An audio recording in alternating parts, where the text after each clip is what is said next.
As many of you know, we do a lot of hospitality risks. That includes restaurants. One of the toughest lines of coverage to sell in the commercial world is employment practices liability.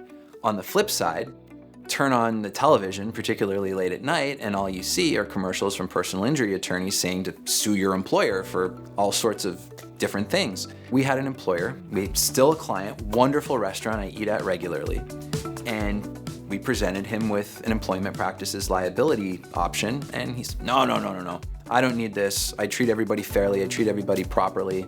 We said, well, this kind of insurance is really about allegations and providing a legal defense. If you willingly break an employment law, it's probably not going to be covered. But if something happens and you're accused of something or there's a true accidental violation, that's what this is for. Well, turns out this gentleman had a server working in his restaurant who did not have a vehicle. The server rode the bus to and from work every day, and as anyone who lives in Central Florida knows, riding the bus here is not necessarily an easy or efficient thing. So the server asked she would be cut or taken off the clock between lunch and dinner service, so there was a couple of hours in between. She asked, hey, I know I'm off the clock, but can I just sit in the corner and read a book, listen to some music, whatever? And the employer, the restaurant owner, said, sure, no problem. And sure enough, a couple of months go by, and here comes a lawsuit from one of our favorite mega personal injury attorney firms. Because she had not left the premises, there is an argument that she was on the clock the whole time, and he owed her back wages for all of that time that both he and she had at least acted as if it was understood she was off the clock. She was cut between lunch and dinner service. The case had no merits. He actually won it. It was refiled in federal court. And again, then there, I think, was a settlement without admission of wrongdoing.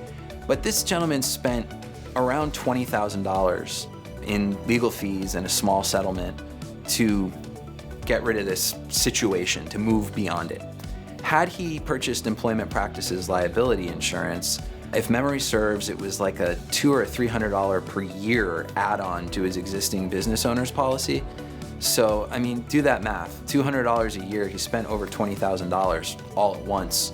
For $200, his insurance policy would have responded, retained a law firm, provided a defense, and given that there was no wrongdoing, let alone no willful wrongdoing, they could have participated in paying the settlement money as well.